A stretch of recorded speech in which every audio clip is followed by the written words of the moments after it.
안녕하세요, 박현우입니다. 이번 시간은 금양을 다시 한번 알아보도록 할 텐데, 주가를 지금 보시게 되면 참 답답하실 거라고 생각을 해요.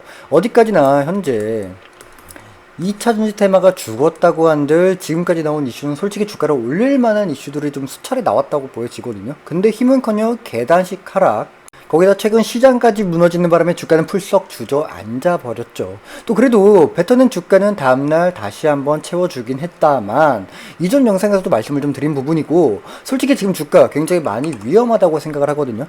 치고 올라가 줄 이슈보다 위험한 리스크가 더 많은 내용이기 때문에 자신이 없으신 분들은 반등 구간인 7만원 부근과 8만원 구간에 각각 이슈의 내용과 그에 따른 거래량을 지속적으로 지켜보다가 나눠서 우리 비중을 좀 차츰 줄여나가자 라고 이렇게 말씀을 좀 드렸고, 조만간 주가는 반등은 분명히 옵니다. 이 구간은 분명히 올 텐데, 이렇게 제가 말씀을 드리면 우리 여러분들 이렇게 생각을 하실 거예요. 언제 어떻게 반등이 올까 하시는 분들이 있는데, 주가를 이렇게 만드는 데에는 이 국내 시장에 의도치 않은 상황도 있겠지만 금양의 의도가 있을 수도 있다라는 겁니다. 왜 의도라고 제가 생각을 하냐면, 최근 금양에 대해 악의적으로 대한 이 기사 내용을 수차례 보도하는 언론사가 하나 나타났죠. 뭐 흔히 말하는 뭐 저격이라든가 아니면 기업 사냥, 표적 보도라고 이렇게 표현을 하고 있는데, 사실 이런 경우는 그렇게 흔치는 않습니다. 이에 반박하듯이 금양이 뭐 법적 대응까지 한다 이렇게 공식까지 어제 나왔죠. 공식까지 나왔는데, 그럼 우리 한번 내용을 한번 다시 한번 살펴볼게요. 우선 내용을 한번 살펴보게 되면 이렇게 9차례나 가까이 금양에 대한 안 좋은 악의적인 기사가 좀 나왔어요. 뭐 첫 번째로는 장밋빛의 꿈, 뭐 허황된 꿈을 연상케 하는 다소 자극적인 헤드라인으로 대충 읽어보게 되면, 발포제 사업에서 2차 전지로 사업을 확장하는 데 있어 대규모 투자 자금이 들어갔다. 그에 맞는 리스크는 굉장히 부정적인 결과가 초래된다. 뭐 이런 내용입니다. 거기다가 배터리 계약 체결 소식은 여전히 깜깜무소식이고, 분기 매출은 제로, 0이죠. 거기다 손실만 작년에만 63억, 올해 1분기만 해도 30억. 거기다가 최근 들어 이 광산에 대해서 이야기도 굉장히 많이 나오고 있는데, 실제 운영되고 있는 광산은 270여 개밖에 없어요. 270여 개 뿐인데, 예정된 금양이 예정하고 있던 리튬 확보의 가능성에 대한 의문점을 보도했고, 그리고 두 번째, 재무 건전성에 대해서 이렇게 헤드라인에 있는 것처럼 기업 성장에 비해 나타나는 재무제표, 특히나 이 부채나 블록딜에 관련돼서 초점을 굉장히 맞추고 보도한 내용입니다. 뭐 세 번째와 네 번째, 다섯 번째, 이 세 가지의 언론 내용은 첫 번째와 두 번째, 이 두 가지 내용을 종합한 내용으로 2차 전지의 수직화를 위한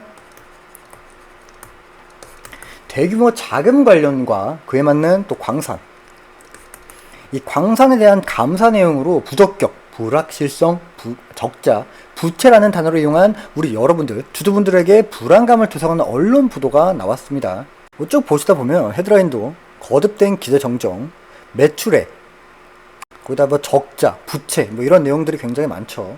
그리고 여섯 번째, 일곱 번째는 SM랩 관련해서 투자 내용으로, 아시다시피 SM랩은 금양의 최대 주주이기도 하죠. 거기다가 현재 상장을 좀 앞두고 있는데, 뭐 아실만한 분들은 아실 거예요. SM랩의 재무제표 썩 좋은 편은 아니에요.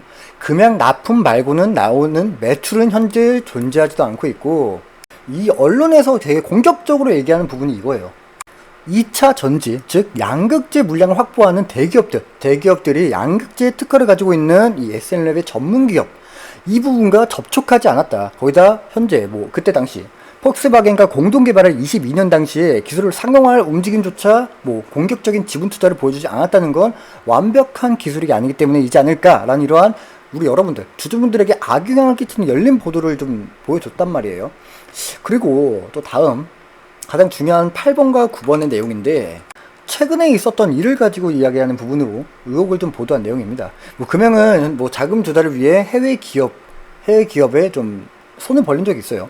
그때 조건을 하나 내걸었는데, 해외 기업한텐 실보다는 오히려 득이 되는 조건인데도 불구하고 거절을 했단 말입니다. 뭐 결과적으로는 자금 조달에 실패를 한 바, 이유는 명확하게 나오진 않았지만 이 내용만으로만 해도 사실상 굉장히 악재였습니다. 그러나 금양은 어떠한 이유로 어떠한 방법으로 자금 조달을 했느냐. 류 회장의 자회사인 KJ 인터내셔널 KY 에코의 지분을 시간내에서 매각한 이력이 나타났어요. 뭐 공지도 나왔죠.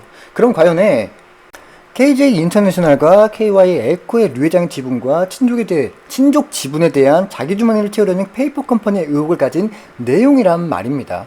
뭐 근데 이게 가장 핵심 내용일지 몰라도 이 내용이 나온 날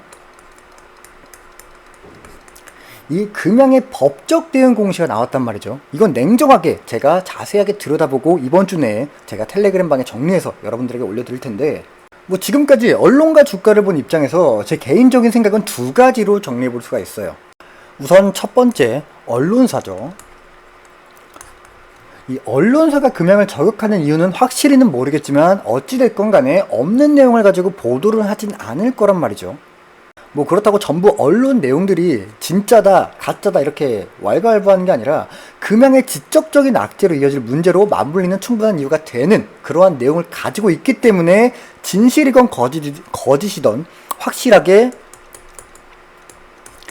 위험 요소는 가지고 있다. 그만한 리스크가 충분히 크다라는 내용입니다.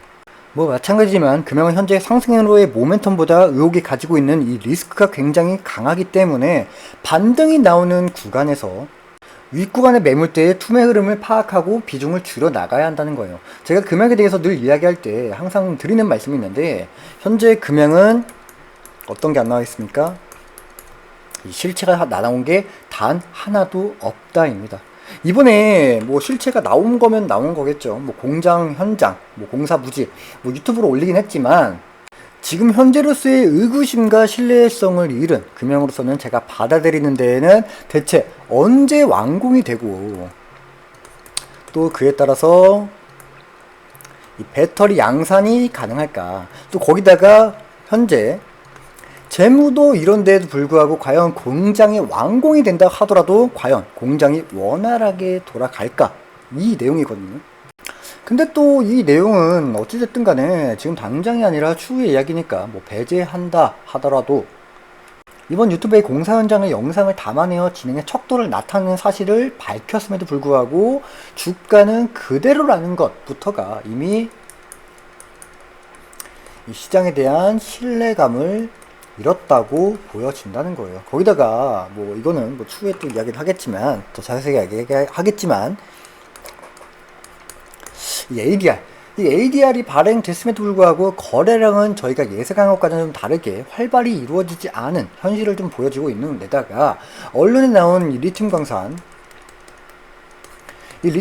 내용도 그래요. 리튬을 캐다가 우연치 않게 텅스텐을 발견했다.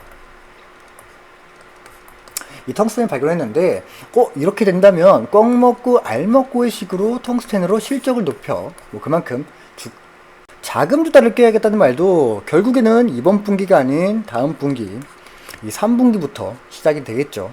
뭐 결과적으로 이번 분기의 실적이 나쁠 수밖에 없는 우리 주주분들, 여러분들에게 이 변명을 하는 게 느껴질 뿐 명확한 사실은 나온 게 현재까지도 없다는 말입니다.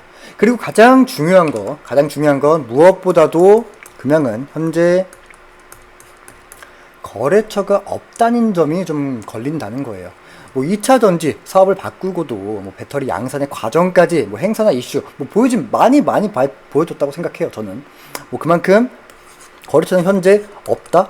이게 아무리 생각을 해봐도 이해가 안 간다는 거죠. 정말 너무너무 좋아서 금양이 선택할 정도의 기술력이라면 이야기는 다르겠지만, 그게 아니라면 어느 정도 이 계약의 진행 정도라든가 대체 어느 기업이랑 커넥션을 했고 언제쯤 이루어질 예정인데다 거기다가 얼만큼의 경우로 진행할 예정이라도 좀 공지라도 좀 해야 되지 않았나 싶었다는 겁니다. 대체 뭐 얼마나 크고 놀랄만한 대규모의 거래가 진행 중일지는 모르겠지만, 뭐 누가 말했는데 뭐 금양의 이사였을 거예요. 아마 뭐 비공개로 진행하겠다 뭐 이런 말은 뭐 시간이 점차 지나가면서 의심과 의혹이 짙어지는 게 아닐까 하는 저만의 개인적인 생각이 든다는 겁니다. 그리고 두 번째, 이건 진짜 좀 허황된 이야기일 수도 있겠지만 그렇다고 가능성이 아예 없다고도 말씀을 좀 못 드리는 게, 우선 금양이 이전에 8만원 부근이었죠. 이 8만원의 지지선을 지탱하고 있다가 무너지는 순간 타이밍에 맞물려 언론사의 악의적인 내용이 좀 시작이 됐습니다. 근데 이게 가만히 생각을 하다 보니까 언론사와 금양의 합작품이 아닐까 하는 생각이 든다는 거예요. 만약에 합작이라고 가정을 하게 된다면 의도적인 기사, 악의적인 기사죠. 이 기사 내용을 통해 주가를 내리고 원하는 가격대에 안착하는 순간 언론사 고소, 언론사의 정정기사의 타이밍만 내려진다면 계획된 일정으로 가려 했으나 지금 알다시피 국내 시장에 급락이 나왔단 말이죠. 우연치 않게 빠른 시일 내에서 최후의 지지선인 5만원 구간까지 지금 현재 만들어 준 것이라면 또 이야기가 달라진다는 거예요. 이건 어디까지나 추측이고 저도 마찬가지로 여러분들과 같이 알아봐야 하는 시간이 좀 걸리겠지만 처음 보는 언론사의 급작스러운 저격들도 그렇고 이렇게 미리 준비해놓고 올려놓지 않는 이상 이렇게 일자별로 수차례 올리는 것도 그렇고 의심적인 게 한두 가지가 아니라는 거예요. 거기다 가장 의심되는 내용은 이 기사 내용들 안에서 찾아볼 수가 있는데 제가 이 내용을 유튜브라는 오픈된 플랫폼에서 언급을 해드리기에는 우리 주주분들에게 혼란을 야기할 수가 있기 때문에 제가 따로 텔레그램 방 안에서 기사 정리 내용 다음으로 추후에 바로 올려드릴 테니까 참고하시길 바라겠습니다. 그렇다면 결국엔 제가 여러분들에게 궁극적으로 말씀드리고 싶은 건 처음에도 제가 말씀을 좀 드렸지만 지금은 굉장히 위험한 주가이기 때문에 우리는 이 비중을 늘려가는 대응이 아닌 줄여 나아가는 대응을 마련을 해야 뒤에 올 상승이든 하락이든 어떠한 대비가 되지 않겠습니까? 결과적으로 이미 지지선 이탈과 동시에 주가를 지키다 코스피의 급락의 여파로 이 5만원이라는 최후의 바닥을 찍은 금양의 지금의 모습은 단순히 보면은 억지로 끌어올린 상황으로밖에 보이지 않는다는 말이에요. 그렇다고 반등의 구간에서 주가의 주가의 당장 비중을 덜어내자라는 말은 아닙니다. 이미 최후의 바닥을 찍은 입장에서 금양이 어떠한 스탠스로 나와줄지 숨겨둔 이슈가 있을지 아직 현재로서는 흐름 파악이 먼저 우선시해야 하는 입장인 거고 만약에 아무런 내용이 없다면 시간은 점차 젖어지겠지만 필히 반등의 구간은 그래도 지속적으로 보여질 텐데 이때 가장 중요하게 제가 말씀드리죠. 가장 중요하게 보이는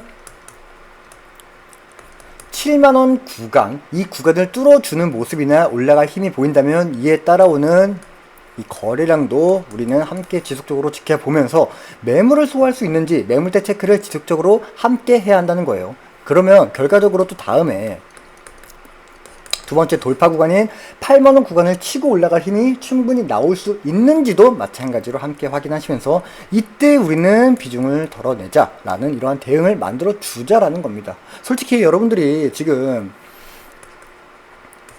이 돈으로 하는 투자이다 보니까 심적으로 진짜 굉장히 많이 힘들 수가 있습니다. 힘들 수는 있겠지만 그래도 포기할 수는 없지 않겠습니까? 그래서 제가 장중 지속적으로 확인이 불가피하시다 분들은 영상 하단 더보기 버튼에 누르시고 텔레그램 링크를 올려드릴 테니까 들어오셔서 실시간 대응에 따른 타점까지 받아보시면서 편하게 대응 전략 가져가시면 좋겠고 타점 이야기가 나와서 말씀을 좀 드리지만 타점을 여러분들에게 말씀을 좀 드릴 때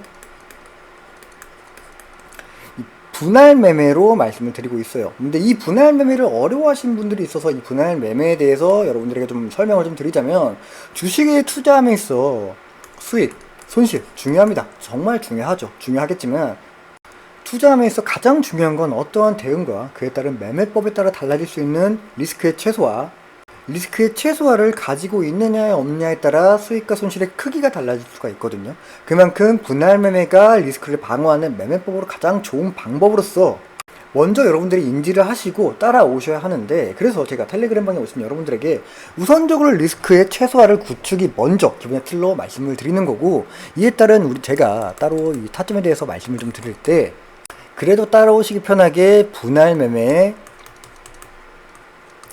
구간 또 그에 맞는 비중 또 이에 따라올 이유까지 모두 말씀드리고 있으니까 일일이 체크하시면서 매수해야 하는 번거로움 이 번거로움은 있겠지만 수익을 원하신다면 귀찮아도 이것만큼은 꼭 참고하시면서 타점에 대한 도움 이 도움도 함께 받아가시면 좋겠습니다.